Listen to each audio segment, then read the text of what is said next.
नमस्कार दोस्तों। अभी अभी जो न्यूज आई कि रशिया ने भी इन्फॉर्म किया है भारत की गवर्नमेंट को, यानी कि मोदी जी को, कि यूएसए लगा हुआ है आपकी गवर्नमेंट को नीचे गिरवाने के लिए।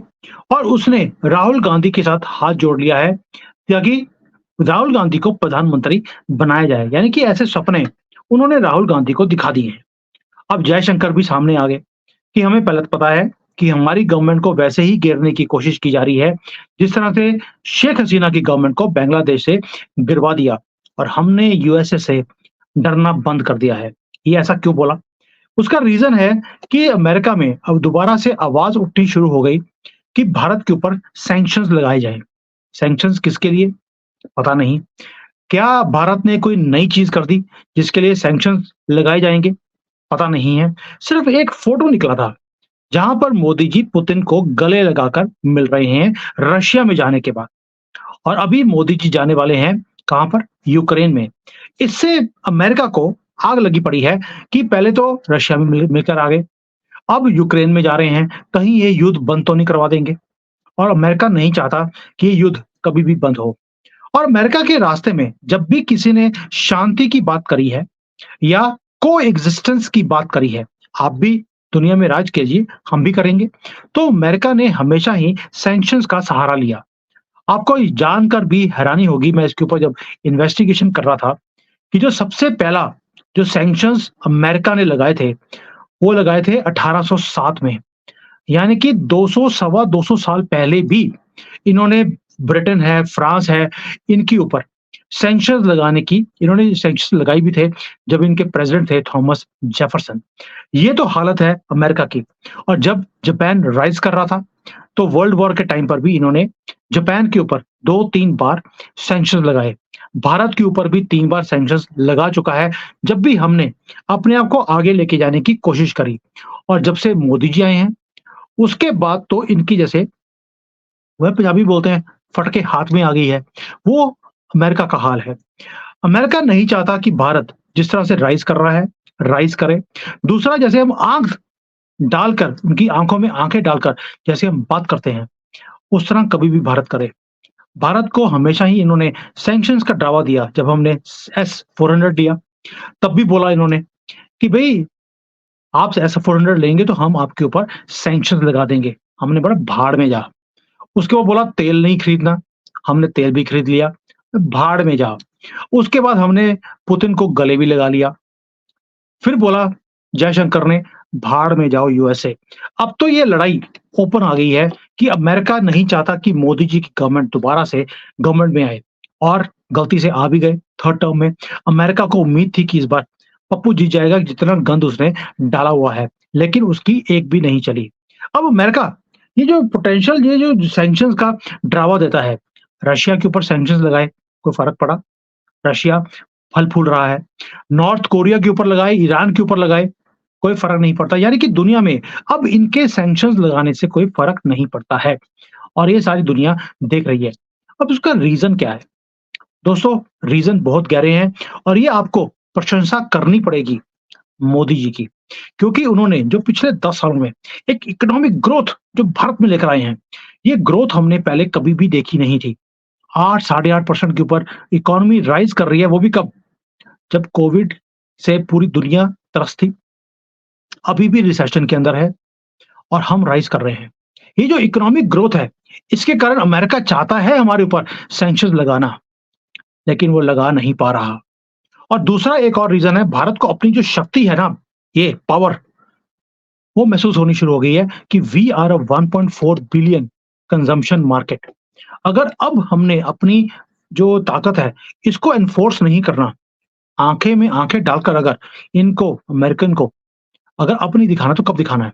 और मोदी जी कोई मौका छोड़ते नहीं है, और जयशंकर तो वैसे ही आपको पता है, जब चपेड़ ऐसी मारते हैं कि उँगलियों के निशान उतरते नहीं हैं। दूसरा, भारत ने अपनी जो स्ट्रेटेजिक लोकेशन है, इसको पहचान लिया कि हमारा जो लोकेशन है, वो चाइना को काउंटर बैलेंस करने के लिए बहुत ही इम्पोर्टेंट है। और इंडो पैसिफिक रीजन के अंदर हमारी ज़रूरत अमेरिका को ज़्यादा है, बजाए कि हमें अमेरिका की ज़रूरत की। क्योंकि अमेरिका नहीं चाहता कि चाइना अपनी डोमिनेंस इस पूरे एरिया में इंक्रीज़ करता रहे। इसलिए हमने भी आंखें दिखानी शुरू कर दी हैं। दोस्तों, उसके बाद है डिफेंस कॉर्पोरेशन।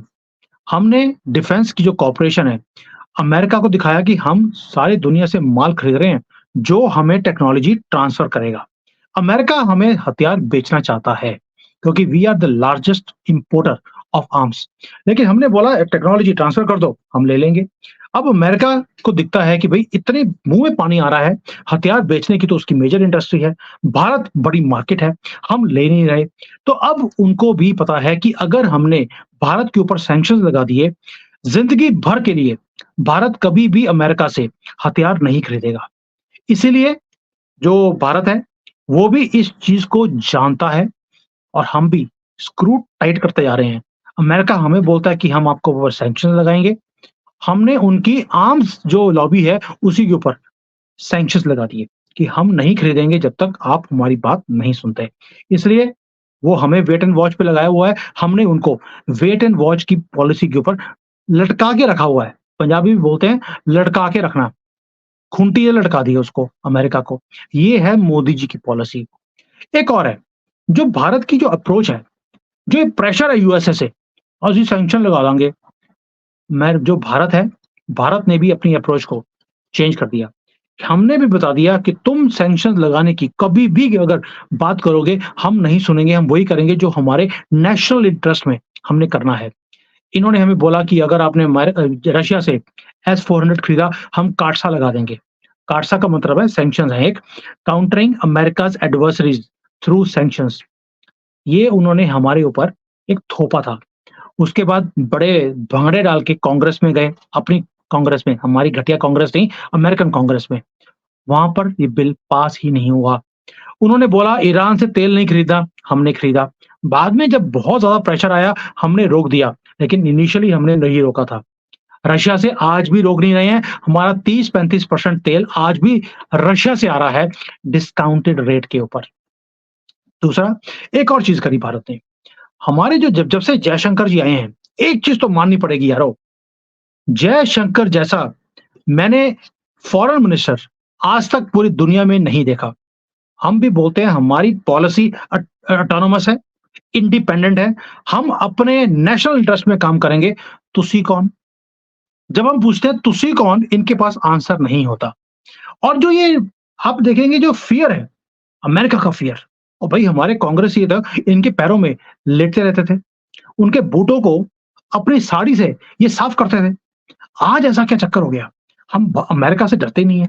उसका रीज़न दोबारा बोल रहा हूँ, हमारी डोमेस्टिक मार्केट, हमारी इकोनॉमी, हमारा आत्मनिर्भर, जो मोदी जी ने कुछ फैक्टर्स हैं, इसको करने के कारण हमारा जो एक्सटर्नल इकोनॉमिक प्रेशर्स है ना, उससे हम बाहर निकल गए। बाकी दुनिया को अमेरिका की मार्केट चाहिए, हमें भी चाहिए, लेकिन अमेरिका को भी हमारी मार्केट चाहिए। हमने उनको वहाँ पर लाकर खड़ा कर दिया, where if we need them, they need us even more. दूसरा, हमने कभी भी ये काम नहीं किया जैसे कांग्रेसी करते थे कि अमेरिका के आगे-पीछे फिरना, उन्होंने बोलना आपने ये काम नहीं करना, हाँ जी सर, जैसे आप बोले। और आपको याद होगा 2023 में जब राहुल गांधी वहाँ पर गया था कि आप मोदी जी की गवर्नमेंट को गिर दीजिए, बिकॉज़ ये बहुत ज़्यादा एरोगेंट हो गए हैं, ये आपकी बात नहीं सुनते। अगर आप मुझे ले आएँगे, मैं आपकी बात नीचे आपके पैरों में लेटकर, जैसे पिद्दी लेटता है, वैसे लेट-लेट कर मैं आपके बूट भी साफ करूँगा और आपकी बात भी सुनूँगा। लेकिन भारत ने क्या किया? हमने अपना अल्टरनेट पार्टनरशिप्स ढूँढे। हमने सेल्फ रिलायंट बनने के साथ-साथ हमने ये नहीं है कि डिपेंडेंस पूरी रशिया पे रखी। हम फ्रांस के साथ भी हैं, इटली के साथ भी हैं, सऊदी अरेबिया के साथ भी हैं, यूएई के साथ भी हैं, अमेरिका के साथ भी हैं। जब हमने अपने रिस्क को पूरे दुनिया में फैला दिया, हमारा डिपेंडेंस एक सिंगल पार्टनर के ऊपर नहीं है, उससे हमारा रिस्क फैक्टर भी कम हो गया। दोस्त ज़्यादा हैं, दुश्मन कम है। इसलिए भी हम अब यूएसए के सैंक्शन से डरते नहीं हैं। क्यों? अगर यूएसए अकेला हमारे ऊपर सैंक्शन लगा भी देगा, दोस्ती पूरे दुनिया में है, फ़र्क नहीं पड़ता। और ये अमेरिका भी जानता है कि वो हमारी मार्केट से भी हाथ धोएगा और हमारी सेहत पे कोई असर पड़ने वाला है नहीं। तीसरा, हमने ये भी पता लग गया कि यूएसए को हमारी इंडो पैसिफिक में जैसे ज़रूरत है, चाइना को काउंटर करने के लिए, वो हमारे यूज़ करने की कोशिश करेगा और हम भी उसको यूज़ करें। इसलिए हमने डरना बंद कर दिया। और लास्टली एक और चीज़ है जो हमारा डिप्लोमैटिक, जो हमारा एक इंटरनेशनली सपोर्ट हमें मिल रहा है, इसलिए हम डरते ही नहीं है किसी के बाप से। और मोदी जी तो वैसे ही किसी से डरते नहीं है। हमने शुरू से देखा है 2002 में जो हरकत मोदी जी कर गए, आज तक गुजरात शांत है। मुझे लगता है भारत में दोबारा से 2002 किया जाएगा। ये मोदी है, ये देखते हैं पहले, भाँपते हैं, उसके बाद आंसर दिया जाता है। देश के अंदर कॉकरोच हों या देश के बाहर कई लोग हों। अमेरिका चाहता है कि उनके जैसे सोरोस एंड पार्टीज़, लिब्रांडो यहाँ की गवर्नमेंट को गिर दें। मोदी जी इतनी ज आसानी से गिरने वाले नहीं हैं, यही शेरों की निशानी होती है। गिद्धड़ों की तरह नहीं है, या राहुल गांधी की तरह, कि जिसकी बीवी है, बच्चे हैं, लेकिन छुपा के रखे हैं। दोस्तों, ये जो यूएसए का डर है, जो हमारे दिमाग में बिठा के रखा गया कि यूएसए क्या करेगा? सैंक्शन कर देगा, भारत की इकोनॉमी डूब जाएगी, हम परवाह नहीं करते। उसका रीज़न कई चीज़ों के ऊपर है कि इन्होंने जब ये सैंक्शन की बात करी, हम डरे नहीं। जयशंकर ने तभी बोला, आपने सैंक्शन करना है, कर दीजिए। यूएसए को क्या करना पड़ा? जाकर कांग्रेस के अंदर जाकर वेवर लेना पड़ा। तुर्की ने एस-400 लिया, सैंक्शन लगा दिया। चाइना ने किया, चाइनीज़ कंपनीज़ के ऊपर सैंक्शन लगा दिया। भारत ने लिया, वेवर मिल गया। क्योंकि जो मैं सारे फैक्टर्स आपको पहले बता दिए। यानी कि मोदी जी ने पहले तो बेस को सेट सेट किया कि हमारी इकोनॉमी को सेट किया जाए। उसके बाद जब हमारी इकोनॉमी बड़ी हो जाएगी, इनकी डिपेंडेंस हमारे ऊपर हो जाएगी, ये हमें दबा नहीं सकते। साथ-साथ में हमने अमेरिका के साथ जो नेगोशिएशंस हैं, कई चीज़ों के ऊपर, वो भी करने शुरू कर दिए। डायलॉग भी ऑन रखा, किसी भी दरवाजे को बंद नहीं किया। इसी के कारण जो भारत है, वो आज डरता ही नहीं है और जयशंकर जी ओपनली बोलते हैं, भाड़ में जा। अब भारत डरता नहीं है यूएसए के सैंक्शन से और अमेरिका को भी दिखता है कि उसका जो दबदबा था पूरे दुनिया के अंदर, भारत ने उस दबदबे को दबा के रख दिया अंगूठे के नीचे। इसीलिए वो मोदी जी की गवर्नमेंट को घेरने में लगे रहते हैं। लेकिन मोदी है, ना किसी से डरता है, ना कभी झुकता है, ना ही देश को झुकने देगा भी। इसीलिए हम भी रिस्पेक्ट करते हैं इसी जज़्बे की, जो मोदी जी ने किया है। हमारा सर जो है आज जैसे गर्व के साथ खड़ा होता है कि हम भारतीय हैं और दुनिया सलाम करती है हमें। इसलिए बार-बार बोल रहा हूँ दोस्तों, ये मोदी जी का थर्ड टर्म मुझे भी कई बार लगता है कि यार मोदी जी ये काम क्यों नहीं कर रहे, वो क्यों नहीं कर रहे, कब करेंगे? कभी वेस्ट बंगाल है, कभी कॉकरोच है, इनको कब सीधा किया जाएगा? लेकिन जब मैं इसको एक ब्रॉडर सेंस में देखता हूँ कि मोदी जी किस तरह से पूरे दुनिया को अपने नीचे लगा के बैठे हुए हैं। इनकी दादागिरी सहन नहीं करते, अपनी कंट्री को बचाते जा रहे हैं, आगे लेके जाते रहे हैं। उसके पीछे बहुत बड़ा एक साजिश है, प्लान है, जो दुनिया कर रही है हमारे खिलाफ और मोदी जी हमारे देश को बचाकर बैलेंस करते हुए आगे निकल रहे हैं और इनको कम्पीट भी कर रहे हैं। इनकी दादागिरी को सहन नहीं कर रहे, हमारे पासपोर्ट की वैल्यू को बढ़ा रहे हैं, हमारी इज़्ज़त को बढ़ा रहे हैं, हमारे भारत की संस्कृति को पूरी दुनिया में लागू करते जा रहे हैं। मैंने एक वीडियो बनाया था कि कैसे अमेरिकन्स हिंदू होते जा रहे हैं, उन्हें सनातन से प्यार होता जा रहा है। कॉकरोचों को वहाँ से बाहर निकलने के लिए उन्होंने मुहिम शुरू कर दी है, कॉकरोचेस गो आउट। यूके में, यूरोप में, अमेरिका में ये मुहिम शुरू हो गई है। लोगों ने योगा को अपनाना शुरू कर दिया, आयुर्वेदा को सीखना शुरू कर दिया। हमारे जो पुराने ग्रंथ हैं, वेद हैं, शास्त्र हैं, उपनिषद हैं, उन्हें पढ़ना शुरू कर दिया कि इसके अंदर तो नॉलेज का भंडार है। जो साइंस चीज़ों को खोजने की कोशिश कर रहा है, वो ऑलरेडी उसके अंदर छुपी हुई हैं, सारे राज़ लिखे हुए हैं। मैंने इसके ऊपर वीडियोज़ बनाए हैं, आप जाके देखेंगे, आप हैरान रह जाएँगे कि कैसे वेस्टर्न वर्ल्ड हमारे सामने झुक रहा है। तो हमें झुकने की ज़रूरत क्या है? और मोदी जी हमें सनातनियों को, भारत को कभी भी झुकने नहीं देंगे, ये तो हमने पिछले 10 सालों में देख लिया। तो दोस्तों, ये जो अमेरिका हमेशा ही अकेला ही दादागिरी करने की सोचता था, दादागिरी गई खत्म। अब कोई भी उससे डरता नहीं है, जब से हमने डरना बंद कर दिया। और जो ये शिफ्ट है, यही अमेरिका को तंग कर रहा है कि किस तरह से भारत को अपने नीचे दबाया जाए। लेकिन हमने बोल दिया, हमारी स्ट्रेटेजिक ऑटोनॉमी है, हम अपने नेशनल इंटरेस्ट में काम करेंगे और ग्लोबल स्टेज के ऊपर जो हमारा हक है, वो लेकर रहेंगे। बेशक वो परमानेंट सीट हो यूनाइटेड नेशंस में, ग्लोबल साउथ के लीडर हम ऑलरेडी हैं और अब हम बराबरी की बात करते हैं, झुककर एक गरीब कंट्री की तरह बात करना हमने बंद कर दिया और इसी जज़्बे के लिए मोदी जी को सपोर्ट थी, है और हमेशा रहेगी। दोस्तों, जितने सनातनी हो, आज गर्व के साथ आप भी बोलते हो, जय श्री राम। क्या 2014 से पहले आप ये बोल सकते थे? दिल पे हाथ रख के कभी सोचना, मोदी जी ने अगर कुछ नहीं किया, मैं मानता हूँ, कुछ नहीं किया आपके लिए। क्या आपको ये जज़्बा, जय श्री राम बोलने की जो फ्रीडम है, भारत के अंदर, क्या पहले थी कभी?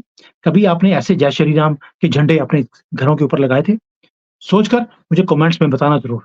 थैंक यू, जय हिंद, वंदे मातरम।